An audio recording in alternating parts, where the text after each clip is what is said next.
Yaakov, here we are. We are on page we're still in Brachot, and page Yud Beit, Yud Chet Amud Beit. We are talking about, just to keep us in mind here, we're talking about do the dead have an awareness of what's going on in this world? Remember, we had the original.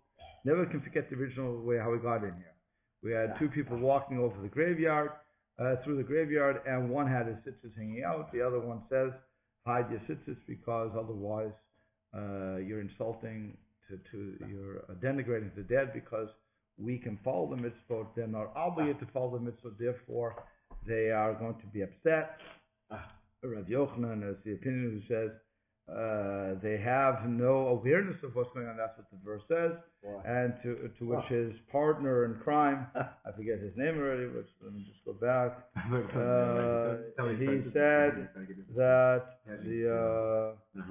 his partner is saying that no, God forbid, you don't know how to read, you didn't learn it well. Who says it to him? It's Rav Chia.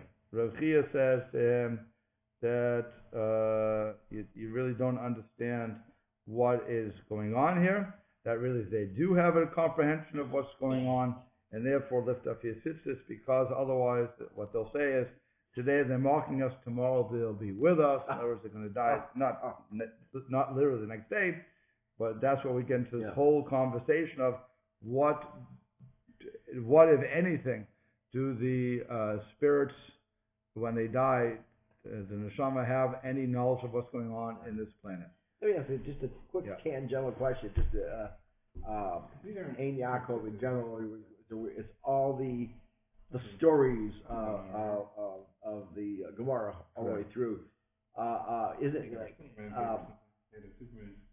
when the rabbis in the Gemara, if they're talking about a certain topic, like they must have been talking about sisters or something, then they get off on these tangential things and say, by the way, while we're talking about this, here's this story. Is that how we kind of generally get into these in the Gemara in general? These kind of stories? It happens. It happens. What we're talking about specifically, we're talking about the Mishnah. I have to actually the Mishnah. Okay, thank you. We have to actually find the Mishnah for that. So the Mishnah was referring to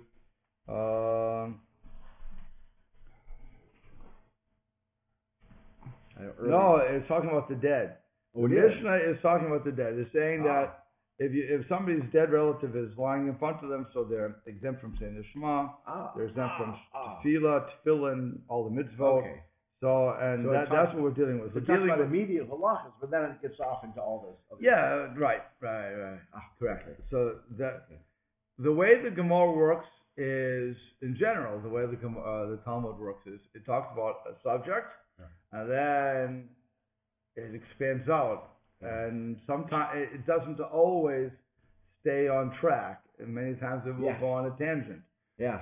So we went from a dead person lying in front of you, so I'm exempt from saying Shema, I'm exempt from saying certain things, to these stories about, and so the spirits can talk, do they have a knowledge of what's going on, can I wear my tzitzis?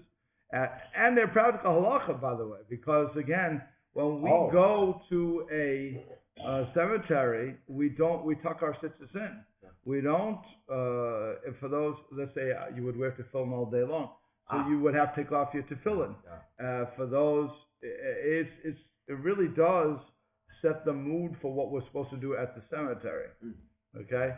And that we can't talk Torah at the cemetery, okay? Also, if you're doing shmiri, guarding a body, the reason that people sat with the deceased is for two reasons. One, the major reason is to scare the mice away.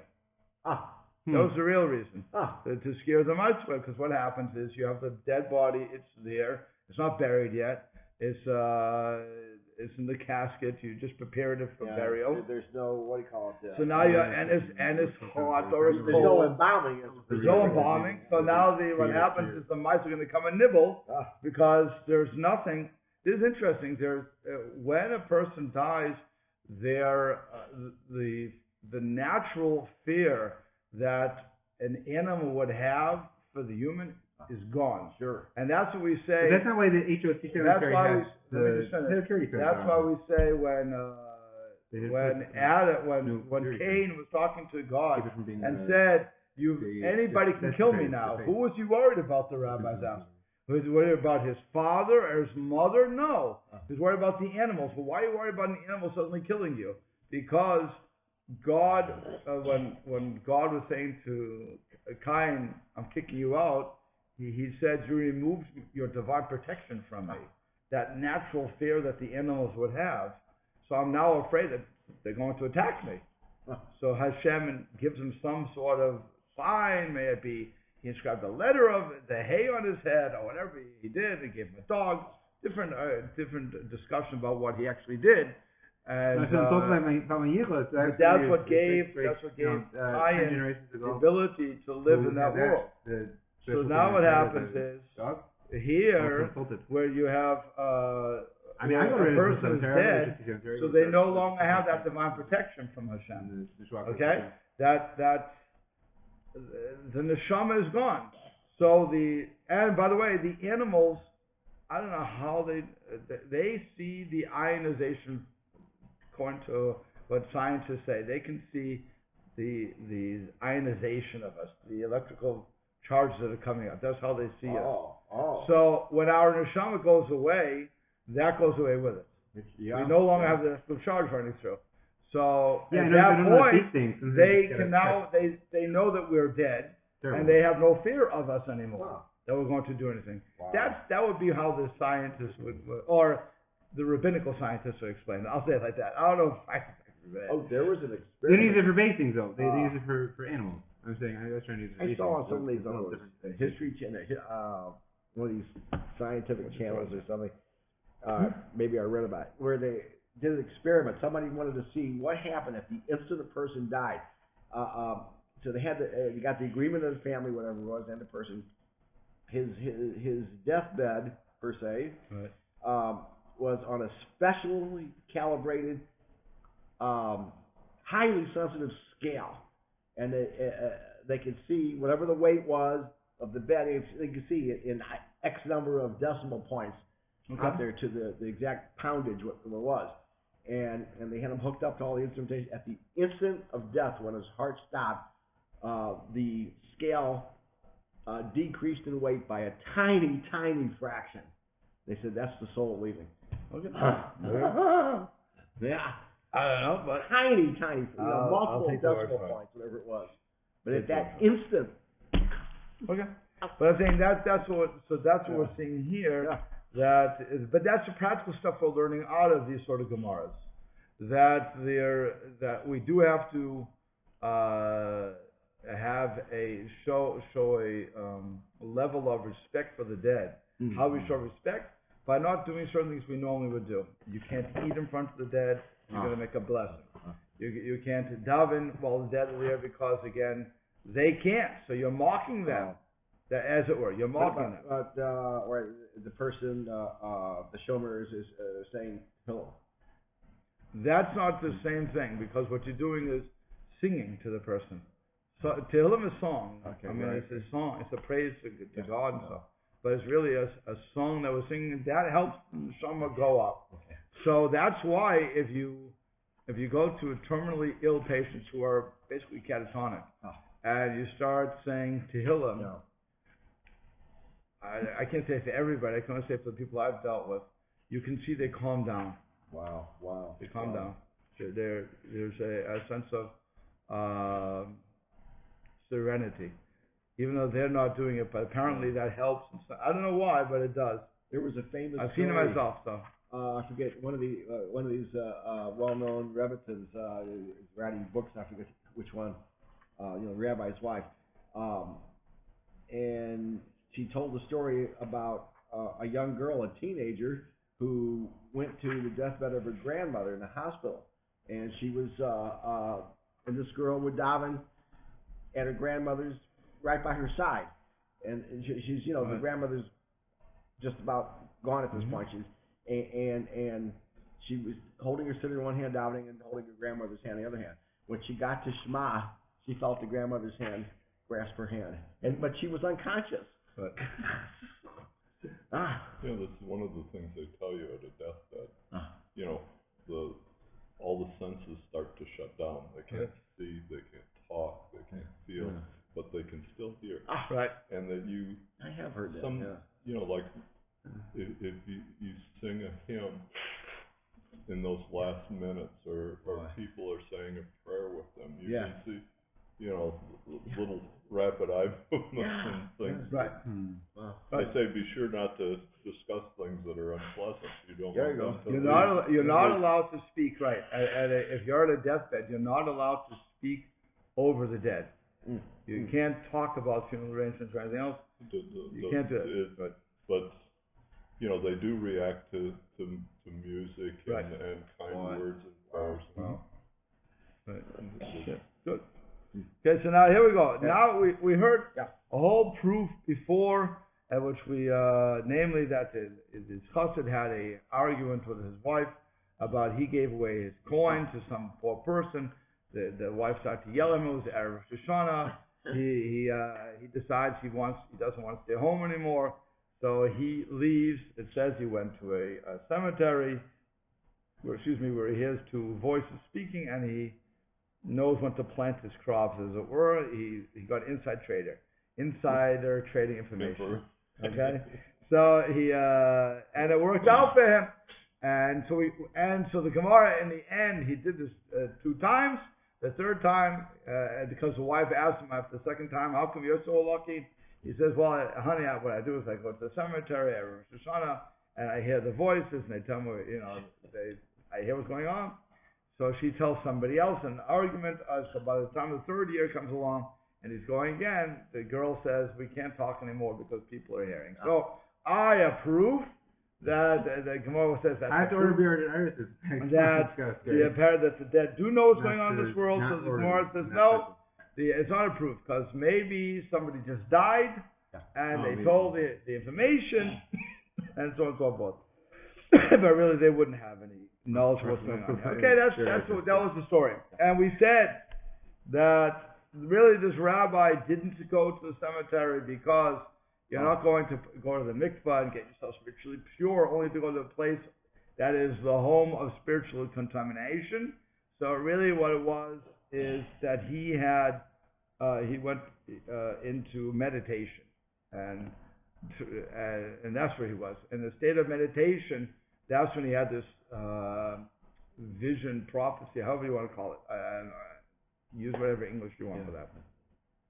Here's another proof that they want to bring, and again, follow that logic that they're really not going to cemeteries or anything else. Okay, you could say they're going to cemeteries.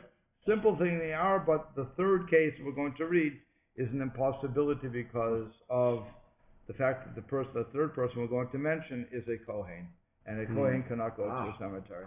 So from that story, they're working backwards to saying, following the Maharsha, that it cannot be that they actually went to the cemetery, any of them, but really it was all just a matter of meditation. But here we go. So Tashma says, come and learn and prove from the following incidents that the dead do have an awareness of what's going on in this world. The Zeiri was the name of the person. Zeiri have a makpid zuze gabe uzbezichte. Zeiri gave some money into his landlady. He said to the landlady, please take care of this money. I'm entrusting you with this money. Okay, that's I gave it to her. Fine. But before he came home, because he went off to yeshiva. So while he was away learning Rav, and he went to learn in the yeshiva of Rav, Shchiva, she died. Problem is, she died without telling Zeiri where she left the money. Okay, not a good situation. So now he goes broke. Okay. So now just watching it for him. That's all. Yes. In other words, if somebody says to you, they're living in your apartment, so they say, do me a favor, I'm going away. Here's some money. Please put it away. You don't want to take it all with him. Right. Put it away, and then when I come back, so I'll have it. No banks in those days. Right. No banks. So she does this. She hides it away. Okay. Then she dies, and he's in trouble. Okay. So what happened? Azal Batra Lechasim Havet. Very nice language from the Gemara. It says he went after her to the courtyard of death, Ooh. which means that he went to the cemetery. Okay? Mm-hmm. Or, again, following the Maharsha, he started to meditate. Because really, there's two things. One, I can tell you a good reason to go to a cemetery. We learned this before too. That as long as the flesh has not decomposed, so then the tether is there from the rules of the Shama and is holding that in the Shama, okay? So it would make sense that if I want to, quote unquote, talk to the dead, okay, go to their address. Go to the place where I know I can deal with it, okay? I can meditate there, I can do what I want there, but at least I have the right zip code, okay? The right area code. On the other hand, do I really need such a thing as long as the neshama is tethered to the world? What do I care? I can have in mind, by the way, this is the art of meditation, I can have in mind that as a focal point, that the kever, the grapes, the stone, I can cartridge on that stone, as it were, sitting right here, and I can move myself, as it were. Okay, and I don't have to go. That's the art of meditation. If anybody's read books on meditation, that's exactly what they do. They sit down and they use a focal point. And once they use a focal point, it says I forget who wrote this, but you can basically in your mind drive, fly, walk, whatever you're going, however you normally get there. You see the route that you're going. Okay, you're visualizing everything. So now when I come to that place, I'm already into it. It's basically self-hypnosis. Okay, for lack of better terms. That's how it seems to me from what I'm reading. It's not guided imagery, visualization. So what happens is once I get there, so now I have this communication. Okay, so either he actually went there, it could be he actually went there. I'm not going to argue against a straight out thing, or it could have just meditated upon it using it as a focal point, or it could just meditate upon the period where he is. Not using it as a focal point, but I'm just giving you three possibilities here. So now he gets there. Bottom line is he has communication with this person. So Amala, he said to her, Zuzehecha, where's the money? Okay, I'm waking up from the dead. Can you imagine? She figures, Baruch Hashem, I'm finally dead. I don't have to deal with these humans anymore. Now I get hello. No more money. Right, where's my money? She's like, I can't win. So Amrala, she said to him, Zil shekilnuhu mitute chinora dedasha beduch palan. Go and take it from under the pivot of the door in such and such a place. Okay, she held it under, that's why she put it there. Again, she's doing, if I'm having to hide it for you, I'm not going to put it into the cookie jar. Cookie jar wouldn't make sense. So I put it into a place where I'm not going to use your stuff. But in a special place. Okay. So she does that. That's what she tells him. Go to where it is. Fine. The Imala, the Ima, and she said, do me a favor, tell my mother, who's still alive, Tishadeli Masrukai, the Kuchla, to send me my comb and my tube of cosmetic paint. Oh. So she apparently this girl died young. Okay, the mother's still alive, and so she said it was also telling her that the mommy's about to come to me, I guess. But she said, do me a favor, send me my comb. I don't know what she needs the comb for, and the cosmetic paint. Because what happens? Because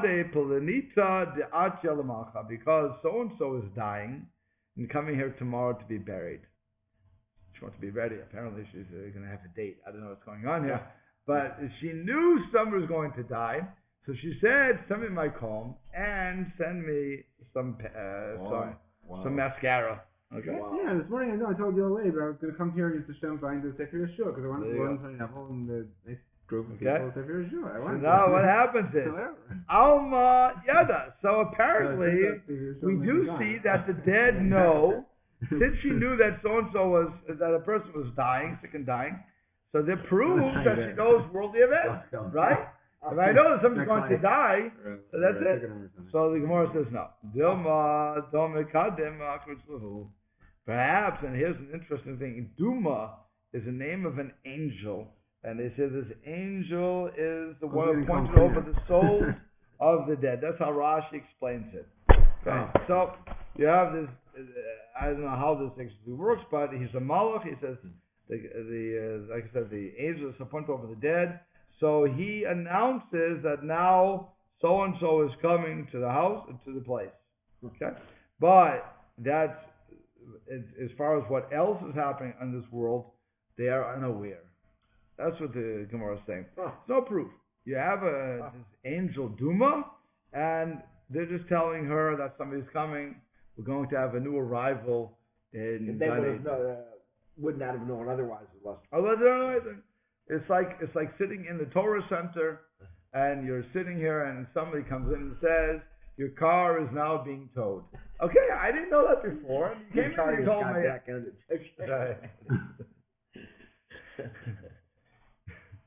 But it's that's how it is. They didn't know. Too much said. We have a new visitor. So and so is coming. So this girl decides she has to look nice for the event, and she says, "Send me my comb and send me my mascara." Does it talk any more about that? It seems like we could learn something from that. Which one? What does she need that for? I don't know. It's kind of a metaphor here for things that we study in Mussar.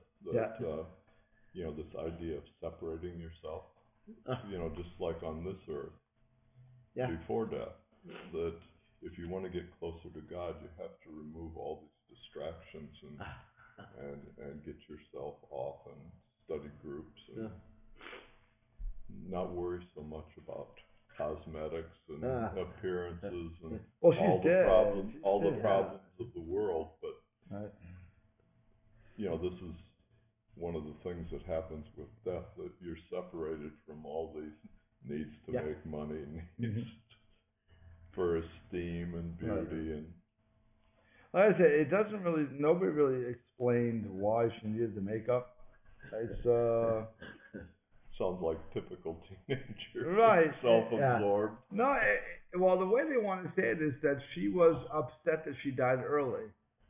She had ugliness nefesh about that. And the Shama was still hanging around, so maybe it's kind of hard. So you see, it's funny. You see these movies portraying such things. Hollywood, I mean. The Neshama's not there, but the Neshama is still in the cemetery hanging around. The Neshama isn't. The way it works is like this. But it's not 30 days still. It's not even 30 days. It's still on. The way it works is like this. You have the goof. That's in the body in the grave. Okay, and the Neshama is. That's what the Neshama is. The Neshama is in Gan Gehenna, whatever it's going to be. Okay, the Ruach is the tether. The Ruach is the tether. So the Ruach is holding it together, according to that Maharsha. So now, as long as the body has not decomposed yet, the Ruach is still holding that Neshama there. If the body has decomposed, then the Neshama is free. Okay, but until then, the Neshama is not free. So what happens here is the girl just died. Rav didn't, Zeiri didn't stay at the yeshiva for 30 years and then come back. By the time he get back, she was dead. So she dies as a young girl, fine.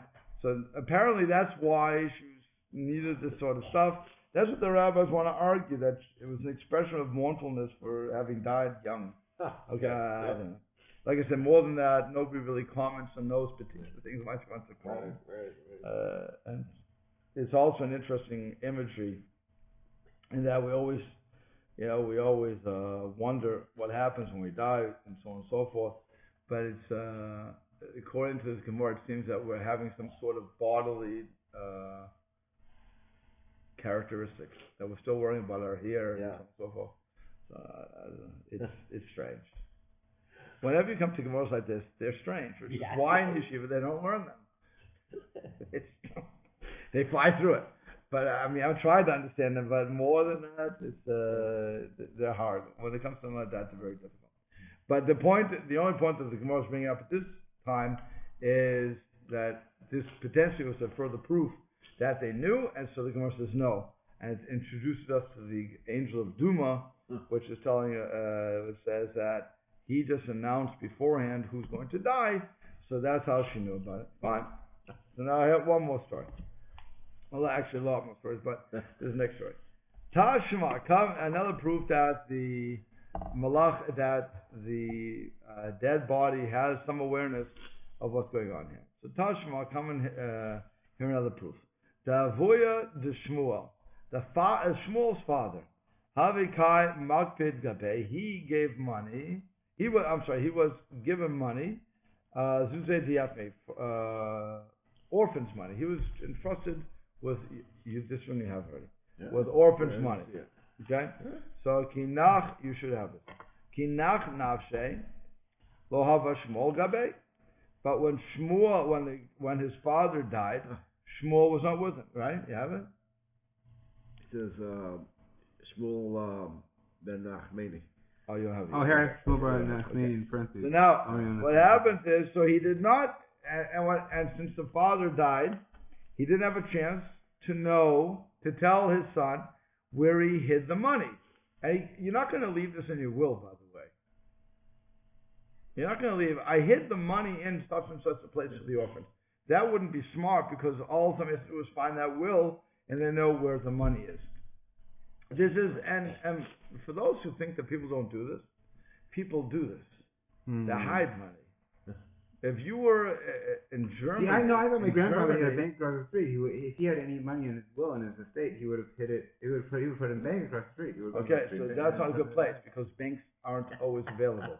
And when you're like in Germany, when the Nazis were taking all the possessions away from the Jews, many people learned how to hide their money. So they would hollow out their cane, and they would put the money in there. And they would, the bottom of the shoe, they would put it there. There were a lot of ways to hide money. The belt, although the belt was pretty obvious after a while, but they would sew it into different places, and so you would work with it. Tools, they hauled it out tools. Okay, put the money in there. So now what happens is, if my father didn't tell me where he hid his money when he dies, well, I'm just clearing the house out and I'm giving it away to whomever. And you have cases like this. By the way, the desk that was sold, the rabbi got $100,000. Okay, the Michiganer, whoever she was, probably, I don't know if it's drug money. We all know it was, but she put the money there, hid it in the back of this, and she sold it. What are you, an idiot? Okay, you don't sell your own desk before you don't take out the drawers. And they find the money. Whoa, jackpot. You got killed if you kept it. Okay, but it's still jackpot. It happens some other time. I saw another case of the same sort of shagaf, where somebody hid money in some place, and they find it. So then, so we're going to return the money because we're nice people. Okay, people are generally honest, so we want to return the money. But still, if you weren't told that somebody hid the money in their mattress, and you get rid of the mattress, you just threw away your fortune, because you never knew they had it. Now Shmuel, on the other hand, knew that his father was entrusted with this money, and that he was afraid, as the Gemara will tell us. So what was his problem? Why do you have to run to deal with this? Havikai karule barachil zuziyepne, because he was afraid that people would say that Shmuel is the son of somebody who used up orphans' money. In other words, you're the son of a thief. He didn't want that. He wanted to know where the money was so that he could return it or give it over to the orphans. It's their money. So Azil Batre Lechat Shemavit. So again, Shmuel followed his father to the courtyard of death, which of course is impossible, like I said, because Shmuel is a Kohen. It's a Kohen. So a Kohen cannot go to the cemetery. The only time that a Kohen can go to the cemetery is to bury the 7 relatives, namely father, mother, brother, sister, child, wife. That's the relatives that you can do. You cannot go for anybody else. It's over. You're done. Okay? So, and you can never do kever avot. A Kohen can never visit the grave of the deceased. Okay? So those simple rules. Okay? And if you're Kohen Gadol, by the way, you can't do it for anybody. Wow. Okay? You're stuck. You don't get to go for anybody. Yeah, in this group, I'm Kohen Gadol, but I visited the grave of my grandfather and my uncle at the same place, because they had an unveiling for the grave of my grandfather. Okay. My uncle hadn't yet had his unveiling. He did 1 year. Sorry, one year unveiling. So now, since we know that Shmuel was a Kohen, we know And that's why I said retroactively, that's why the Maharsha says, when explaining this whole Gemara, that really they didn't go to the cemetery. What happened was they were getting some sort of, it's not nevuah, but they were getting in contact somehow with the dead. That's all. So, but they certainly weren't going to the cemeteries. So now, Amr Lahu, he sees some spirits there. Very nice. He comes to the cemetery and he sees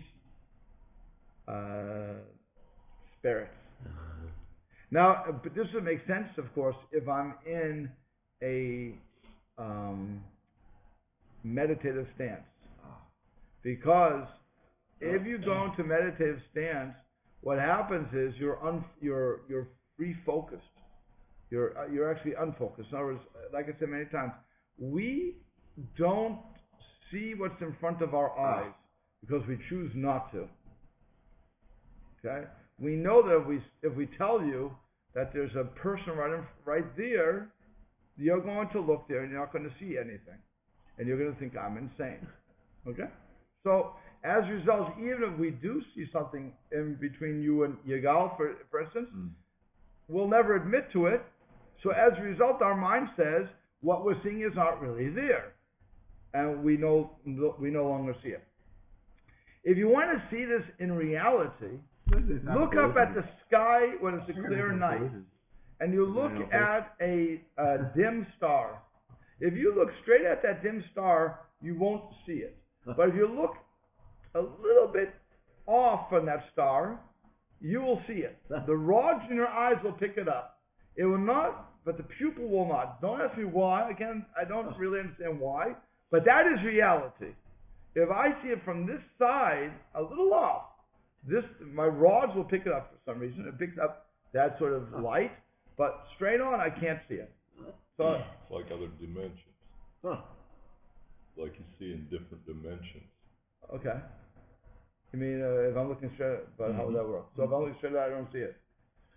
Right. So that's the same thing here. Optical illusions. Right. And things that Right. you, Right. So it's all that way. So if I'm the other thing to do is they have books that if you open up and you can unfocus your eyes, you will see the hidden picture. Okay? Yeah. Again, I'm looking straight at it, I don't see a picture. There's no picture. What are you bothering me for? I unfocus, suddenly I see a whole beautiful 3D picture. It's an amazing thing. If you look beyond it. Right, I look beyond it, I unfocus. Okay, they call it unfocusing. The same thing here. If I unfocus, again, this is, by the way, this is not just Jewish mysticism. This is, everybody says this. If I unfocus, I mean, when I say everybody, I mean Eastern, the Chinese. If I unfocus, then what I do is start to see the different things that are surrounding me. They have these optical illusion drawings that you have to. But I'm saying reality-wise, if they're saying that you'll start seeing the spirits, and obviously you can't. I shouldn't say obviously. There's nothing obvious once I get to this sort of world, but they claim that there's no intersection between the worlds. But if you would see it, you go nuts. And that's the Gemara in Brachot too. If we would see everything in front of us, we would go nuts. It's just too much, okay? Fourth dimension, right? Fourth dimension is time travel. Oh, well, it's got better. That's Jules Verne. Jules Verne. Fourth dimension is time travel. This is very demonstratable in an art museum because it has a lot to do with whether you look right straight on a painting or close. An artist's painting, you have to get back a distance. Or whether you get back. Right. Or then you see the depth. Or whether you move and see it from an angle. And it has to do with time too. You know, like we were talking about these dimensions. Yeah. Like most people, they just walk through. It's a very casual thing. They're talking. They're distracted. Oh yeah, I've seen that one before. But if you sit in one room and you spend a whole afternoon just in front of one painting and just kind of, like you said, unfocused, and you see all kinds of other things in there. Right. So that's what I'm saying. So when he comes to in this vision that he's having, or whatever this is, unfocused meditation. Okay. So now he comes to this place. So he sees, the rabbis explain, that they, what does it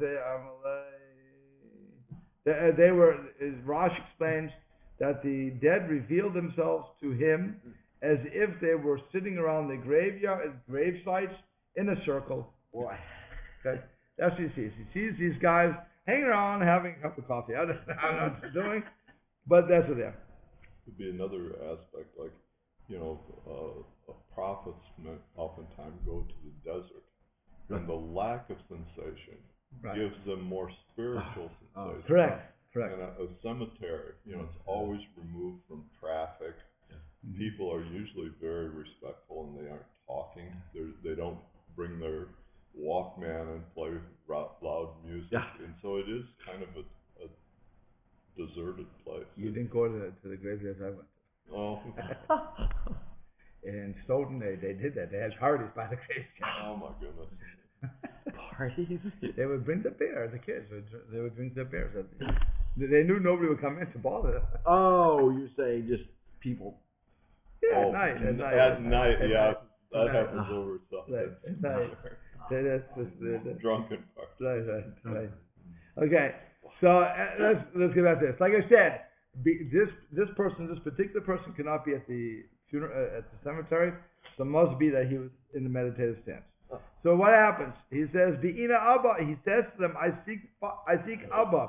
That was the father's name. Not only Abba as being father, but that was also his name. Amrulay. So they said to him, "Abba tuba ikehacha."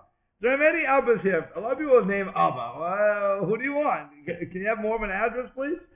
So Amrulu, Vina Abba bar Abba. I'm looking for Abba, the son of Abba. His father's name was also Abba. Amrulay, they said to him, Abba bar Abba nami tuba ikahacha. There are also a lot of Abba bar, the son of Abbas here. Well, how can I Not remember a problem. the other Mr. Ornstein? He's in the cemetery now. He's also an Abba. Nowadays. Okay. So Amalu, so Shmuel then said to them, Bina Abba bar Abba avur Shmuel. Here, that's my whole thing. I'm looking for Abba, the son of Abba, who is also who is the father of Shmuel. Hey, where is he? So Amrulay, they said to him, Salik lemitva derakia. He's gone to the heavenly academy, which means that these guys haven't, by the way. Okay, these guys are still hanging around because they didn't get the invitation, I guess. But they say he went to the heavenly academy, so he's no longer here. Okay, fine. So now what happens is,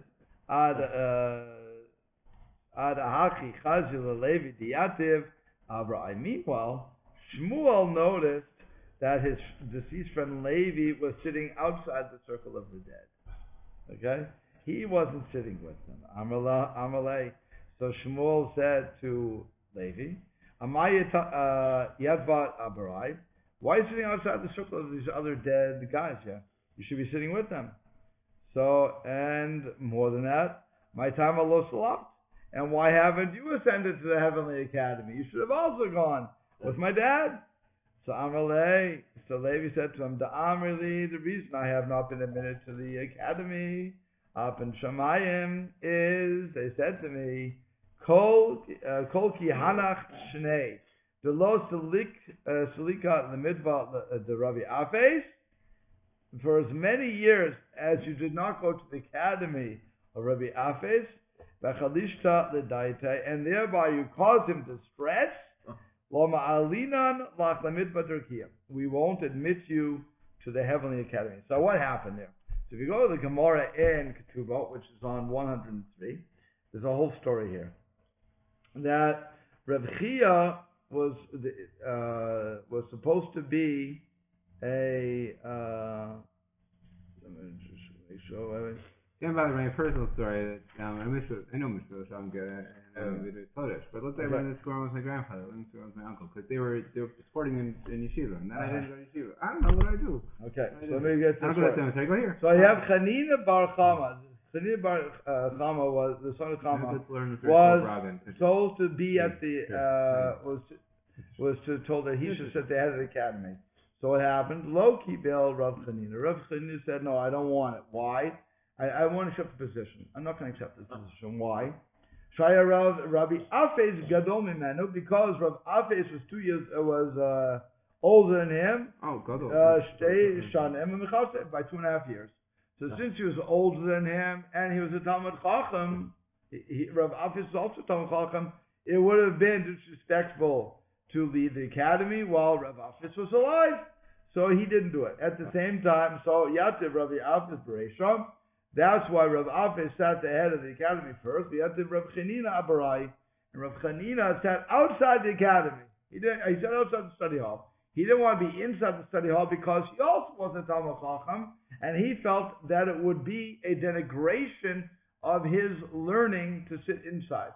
Which is, it's an interesting concept that why that should be a denigration. I have no idea why that suddenly should be more of a denigration than anybody else. I was thinking people sat here last. But he also wanted to say that he wasn't going to be a subservient or subservient. I'm saying he told Prague with telling stories. Okay. That's his role. He told stories. Okay. So now what happens is, while he's sitting outside, V'yatza Levi. So now Levi comes, V'yatei B'gave, and he sat there with him because he didn't think it was nice for Rabbi Chanina Bar Chama to sit outside by himself. He didn't think it was covered for him. He wasn't picking on Rav Afes. Rav Afes was the head of the yeshiva, fine. But here this other Talmud Chacham is sitting outside, so it's only proper to sit with, that's what he thought. He thought that was only proper to sit with him, and that's it. So now what happens? Nach nafshe de Rav Afes. So Rav Afes died, and then Rav Chanina, he said at the beginning, but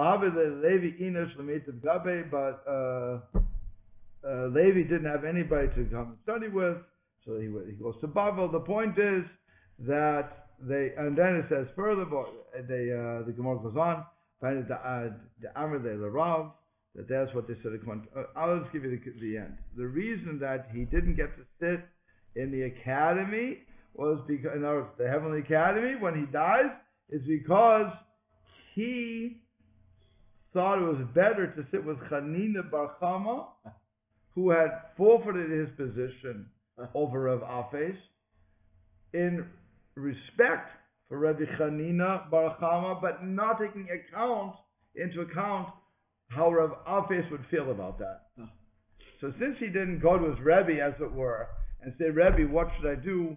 Rav Chanina is outside, maybe I should sit with him, no disrespect to you. So since he didn't do that, apparently, that's why he's punished now. Okay, that's why he's punished now.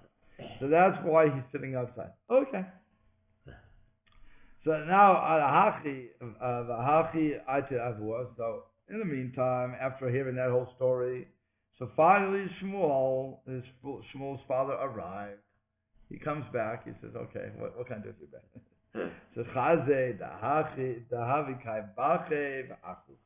Shmuel saw that on one hand he's crying, and the other hand he's laughing. He knows what's going on. So Amalei. So Shmuel said, my Talmud kai bachet. Why are you crying? Amalei. So he answered them, because you're soon coming to join me here. You're going to die. So I'm sad. My Talmud achich. So if I'm going to die, why are you laughing? That's not a good thing either. So the answer is, the chashiva b'hai al matuva. His father told him, because you're highly regarded in this world. Namely, now this is interesting. Which world is he talking about? Is he talking about this world that we're presently in? You're highly regarded in this world? Or does it mean you're highly regarded in the world to come? And that argument goes both ways, and it's never settled by, I have two opinions going either way. So one says, the H. Yosef, no, that's not what. Where is it? I forget who said it. It's one opinion said, you have to take my word for it, that it's that it was in this world. The other one says it's the next world. No, it's a famous song. You're confident. Your hand holding tight to strangle your kite. Get respect to this one. I forget who says it. It's too bad because it was an interesting point they were making. But okay, whatever it is, it's either this world or the next world. So it's he says Rashi says in the world of the living, Tosfot, okay, and Tosfot says this in the next world to come. Okay, so now what happens? Amalei. So Shmuel said to his father, Ichashivna, if I'm really so important, now Luhu Levi. So let Levi be admitted to the Heavenly Academy on my account. Okay, so he messed up. He didn't go to Rebbe office's classes. So on my credit, let him go up. Oh, so what happened? So Levi. They did it. They admitted Levi. Levi got out from the graveyard of Zor, and he could now be accepted to the academy above. Good. The other guys were sitting around their stuff. We weren't arguing about that. Just Levi were arguing about it. So now he finally gets down to brass tacks. Says Amalei, so Shmuel said to his father, Zuza diat mehecha. Okay, I came here for a reason. I want to know, what do you do with the orphan's money? That's what I came here for. So Amalei, so the father said, you'll love the logic here. Zil shaklinu ba'amta durchaya. Go and take it from inside the bedstone of the mill. Ila'i v'tata'e didan. The money on the top and the money on the bottom is ours. When we say the yatme, and the money of the orphans is in the middle. You got that? Okay. Top is ours, bottom is ours, middle is theirs. Amalei. Shmuel said to him, why did you place them in such a manner? Amalei, he said to him,